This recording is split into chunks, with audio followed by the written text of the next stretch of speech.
बचपन की क्या अंदर का घुस रहा है? अरे भाई ये वो समोसा है, पागल समोसा, पागल समोसा है। नॉर्थ कराची वाला। और कितने दे? 100 के नहीं, वो तो पागल समोसा बना रहा है ना, 1 2 3 4 5 6। उसका देखा कितना रश है पागल समोसे पे। रुक जाओ, खाने दो पहले मेरे को। कैसा जाएगा? बंदा कोई पागल ही ना हो जाए खाने के बाद। हाय हाय, बचपन की यादें आई हैं, बचपन की याद। पागल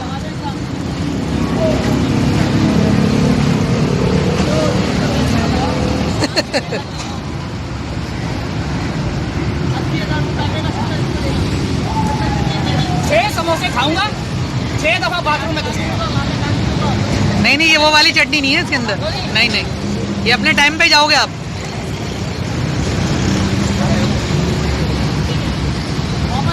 अरे भाग जाओ।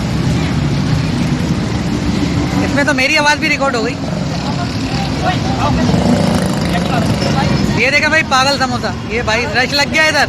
अगर आप पागल देखना चाह रहे हैं तो ये देख लें। नहीं नहीं, ये अच्छा आदमी है, पंचर लगाता है, 1 पंचर पे 2 पंचर फ्री। आओ आओ, 10 रुपए समोसा।